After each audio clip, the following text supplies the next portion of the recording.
Hello friends, सभी को जय हिंद। आज ये विस्थापन विधि और विलोपन विधि से ये समीकरण से क्वेश्चन पूछे जाते हैं। 10th लेवल के एग्जाम में भी क्वेश्चन पूछे जाते हैं और साथ में कोई भी एग्जाम आप कंपटीशन की तैयारी करें उसमें भी ये क्वेश्चन पूछा जाता है। तो यहाँ पर आपको एक्स और वाई की वैल्यू किस तरीके से सॉल्व करना है। अब हमने यहाँ पे विस्थापन विधि और विलोपन विधि से ये क्वेश्चन लिए हैं, तो यहाँ पे पहले हम विलोपन विधि से क्वेश्चन यहाँ पे सॉल्व करेंगे। तो यहाँ पे एक प्रश्न लिया है हमने, यहाँ पे 3x प्लस में 4y इक्वल में 10 और 2x माइनस 2y इक्वल में 2। तो यहाँ पे देखिए, आपको किसी भी वैल्यू को यहाँ पे चाहे आप x को या फिर y को, दोनों में से एक को समान करना है। चाहे तो आप यहाँ पे x को समान कर सकते हैं या फिर y को समान कर सकते हैं। अब वो समान किस तरीके से करना है, तो यहाँ पे देखिए, अगर आपको 3x है, यहाँ पे 2y है। अगर हम x को समान करते हैं तो यहाँ पे देखिए, दोनों को समान करने के लिए यहाँ पे 3x में 2 का मल्टीप्लाई करना पड़ेगा और यहाँ पे 2x में 3 का मल्टीप्लाई करना पड़ेगा। तो यहाँ पे x समान हो जाएगी। अगर आप y को समान करना चाहते हैं, y को लेके चल रहे हैं, यहाँ पे आप दोनों में से x या y को, दोनों में से कोई एक वैल्यू लेके चलना है। अगर आप y को समान कर रहे हैं तो यहाँ पे y में यहाँ पे 1 का मल्टीप्लाई करना पड़ेगा और यहाँ पे नीचे वाली y में आपको 2 का मल्टीप्लाई करना पड़ेगा। y की वैल्यू यहाँ पे समान हो जाएगी। ठीक है, अब यहाँ पे देखिए, क्वेश्चन को यहाँ पे हम नीचे लिखेंगे।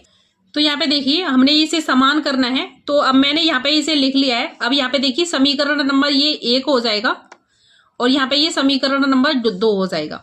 अब यहाँ पे हम x को अगर पहले समान कर रहे हैं तो यहाँ पे x के लिए x को समान करना है, तो यहाँ पे 2 का मल्टीप्लाई करना पड़ेगा और यहाँ पे x को समान करेंगे तो यहाँ पे 3 का मल्टीप्लाई करना पड़ेगा। तो पूरी वैल्यू में आपको इसमें 2 का मल्टीप्लाई करना है और 3 का मल्टीप्लाई इस पूरी वैल्यू में करना है। तो यहाँ पे लिखेंगे, अब यहाँ पे लिखेंगे, आपको इस तरीके से लिखना है। यहाँ पे 2 का पहली वैल्यू में 3 का यहाँ पे 2 में मल्टीप्लाई करेंगे तो 6x प्लस में 4 दूनी 8 y इक्वल में 10 दूनी 20 हो जाएगा। ठीक है, इसके बाद आपको यहाँ पे 3 दूनी 6x प्लस में, यहाँ पे माइनस की वैल्यू है, ये प्लस की नहीं है, मैंने गलती से यहाँ पे माइनस टाइप कर दिया। उसके बाद 3 दूनी 6x 6y यहाँ पे हो गया, फिर उसके बाद यहाँ पे 6 आ जाएगा।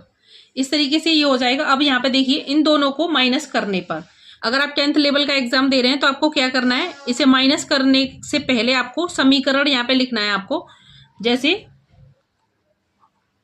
समीकरण 3 को यहाँ पे, ये तीनों, यहाँ पे पहला समीकरण हो गया, ये 2 हो गया मल्टीप्लाई करने से पहले, और यहाँ पे ये समीकरण मल्टीप्लाई करने के बाद ये समीकरण 3 हो गया और यहाँ पे समीकरण ये 4 हो गया, क्योंकि हमने यहाँ पे इसको चेंज करके मल्टीप्लाई करके ये समीकरण 3 हो गया, 3 यहाँ पे 4 हो गया। तो यहाँ पे समीकरण नंबर 3 और 4 को घटाने पर, अगर आप ऐसे लिखेंगे एग्जाम में, जैसे 10th लेवल का एग्जाम दे रहे हैं, जैसे कोई कंपटीशन एग्जाम दे रहे हैं, तो उसमें आपको ऐसा कुछ नहीं लिखना है।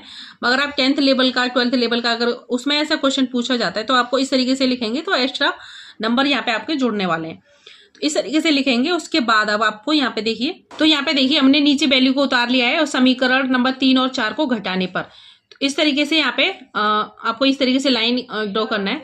अब यहाँ पे देखिए, जो यहाँ पे नीचे वाली जो लाइन है समीकरण नंबर 4, इसकी वैल्यू आपको चेंज करना है, यानी वैल्यू आपको चेंज नहीं करना है, साइन को चेंज करना है। जैसे जहां पे माइनस है वहां पे प्लस करना है, जैसे यहाँ पे, और यहाँ पे भी प्लस है तो यहाँ पे माइनस करना है, और यहाँ पे प्लस है तो यहाँ पे भी माइनस करना है। ठीक है, अब यहाँ पे ऊपर की वैल्यू में कोई छेड़छाड़ नहीं करनी है, इसमें जो साइन है वही रहेगा, मगर नीचे का साइन चेंज हो जाते हैं। तो यहाँ पे अगर समीकरण को हम घटाते हैं तो नीचे का जो साइन होता है वो यहाँ पे चेंज हो जाते हैं। काफी लोगों को ये इसमें कंफ्यूज रहती है कि इस तरीके से ये कैसे चेंज हो गया। तो यहाँ पे ये माइनस का था पहले, यहाँ पे ये प्लस का हो जाएगा, और यहाँ पे ये प्लस का था तो यहाँ पे माइनस का हो जाएगा। ठीक है, अब यहाँ पे ये माइनस का है 6x और यहाँ पे ऊपर वाला वैल्यू प्लस का है, तो ये दोनों 6x और ये दोनों आपस में कट जाएंगे, क्योंकि 6x में से प्लस में से अगर 6y घटाएंगे, 6x घटाएंगे माइनस का, तो फिर भी 0 आएगा, तो ये आपस में दोनों कट जाएंगे। उसके बाद यहाँ पे ये दोनों प्लस के हो गए, क्योंकि ऊपर वाला पहले से ही प्लस का था y और नीचे वाला यहाँ पे पहले से माइनस का था, तो यहाँ पे वैल्यू माइनस चेंज होके, जो साइन चेंज होके यहाँ पे ये प्लस का हो गया। तो यहाँ पे ये 14y हो जाएगा इक्वल में, यहाँ पे ये माइनस का हो गया 6y, क्योंकि पहले से ये प्लस का था, तो यहाँ पे ये माइनस हो जाएगा 6, तो ये यहाँ पे भी 14 आ जाएगा। ठीक है, तो यहाँ पे देखिए बाई इक्वल 14 बटे में यहाँ पे 14, तो 14 से जी 14 कट जाएगा, इक्वल में यहाँ पे 1 आ जाएगा। ठीक है, यहाँ पे देखिए अब बाई की वैल्यू आपकी 1 आ चुकी है। अब आपको यहाँ पे बाई की वैल्यू यहाँ पे 1 आ चुकी है। अब बाई की वैल्यू को x में पुट करेंगे समीकरण नंबर 1 में। तो यहाँ पे आपको कोई भी समीकरण ए पे, समीकरण 1 या फिर समीकरण 2 कोई भी आपको यहाँ से ले लेना है। तो यहाँ पे देखिए समीकरण नंबर 1 में आपको यहाँ पे बाई की वैल्यू पुट करना है। ठीक है, तो यहाँ पे 3x प्लस में 4 बाई की जगह आपको 1 लिखना है। तो यहाँ पे ये मल्टीप्लाई में होता है, तो बाई की जगह 1 लिखेंगे, इक्वल में यहाँ पे 10। अब यहाँ पे देखिए इसे लिखने से पहले आपको एक लाइन यहाँ पे अगर लिख देंगे, अगर आप 10th लेवल का एग्जाम दे रहे हैं तो उसमें ये सही रहेगा, मतलब एक्स्ट्रा मार्क्स में आपको मिल जाएंगे। ठीक है, तो यहाँ पे समीकरण 1 में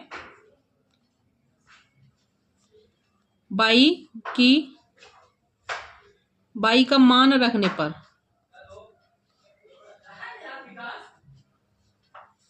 बाई का मान, यहाँ पे बाई का लिख जाएंगे, समीकरण 1 में बाई का मान, यहाँ पे बाई का मान हो जाएगा। ठीक है, तो यहाँ पे बाई का मान रखने पर उसके बाद आपको 3x प्लस में यहाँ पे 4 आ जाएगा, क्योंकि 1 का मल्टीप्लाई 4 में 4 का 1 का करेंगे तो 4 ही आएगा, इक्वल में यहाँ पे 10 हो जाएगा। ठीक है, उसके बाद यहाँ पे देखिए 3x का, यहाँ पे 3x जब इक्वल वाले को जब इधर लेके आएंगे, प्लस वाला है वो माइनस का हो जाएगा। ठीक है, तो यहाँ पे 4 आ जाएगा, तो 3x इक्वल में यहाँ पे 6 आ जाएगा।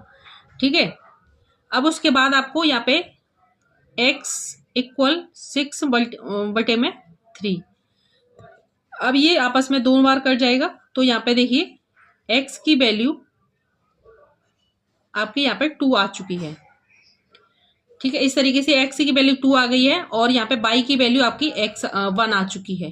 अगर आप इस तरीके से सॉल्व करेंगे, जैसे प्रतिस्थापन विधि जैसे विलोपन विधि हमने सॉल्व की है, तो इस तरीके से आपको लिखना है विलोपन विधि, उसके बाद क्वेश्चन लिखना है। तो यहाँ पे आंसर आपने यहाँ से स्टार्ट किया है आंसर। ठीक है, तो इस तरीके से आपको लिखना है, जैसे समीकरण नंबर हमें दोनों को समान करने पर, तो यहाँ पे समीकरण नंबर आपको समान करने पर और लिखना था, दोनों समीकरण को समान करने पर इस तरीके से। और फिर उसके बाद यहाँ पे 3x की यहाँ पे ये दोनों समान कर दिए। उसके बाद यहाँ पे समीकरण 3 और 4 को घटाने पर, तो यहाँ पे हमने घटा दिया है दोनों को, और घटाने पर ये साइन आपस में चेंज हो जाते हैं। उसके बाद यहाँ पे देखिए बाई की वैल्यू आपकी 1 आ चुकी है। उसके बाद हमने बाई की वैल्यू यहाँ पे पुट करने के बाद ये समीकरण नंबर 1 में पुट कर दिया, तो उसकी वैल्यू आपकी यहाँ पे x आ चुकी है। तो यहाँ पे देख सकते हैं यहाँ पे x की वैल्यू आपकी 2 आ गई है और बाई की वैल्यू 1 आ गई है। इसी तरीके से आपको यहाँ पे विलोपन विधि अलग होता है, यहाँ पे मतलब विलोपन विधि से मैंने ये सॉल्व किया है, और प्रतिस्थापन विधि और अलग होता है। उसे नेक्स्ट वीडियो में मैं सॉल्व करूंगी, तो इसी चैनल पे आपको मिल जाएगा। तो फ्रेंड, अगर आपको इसमें कोई भी प्रॉब्लम आ रही है तो कमेंट बॉक्स में जरूर बताइएगा।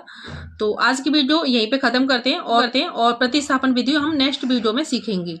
इससे रिलेटेड आपको कोई भी प्रॉब्लम आ रही है तो कमेंट बॉक्स में जरूर बताइएगा। वीडियो कैसी लगी वो भी कमेंट बॉक्स में बताइएगा, और वीडियो अच्छी लगी हो तो वीडियो को लाइक जरूर कर दीजिएगा। और चैनल पे जो भी नए जुड़े हैं चैनल को सब्सक्राइब कर देना, बेल आइकन भी प्रेस कर देना, जिससे हमारी नेक्स्ट वीडियो का नोटिफिकेशन आपके पास पहुंचता रहे। तो हम नेक्स्ट वीडियो में प्रतिस्थापन विधि देखेंगे और सॉल्व करेंगे उससे क्वेश्चन। तो मिलते हैं फ्रेंड नेक्स्ट वीडियो में, जब तक के लिए थैंक्स फॉर वॉचिंग। जय हिंद, जय भारत।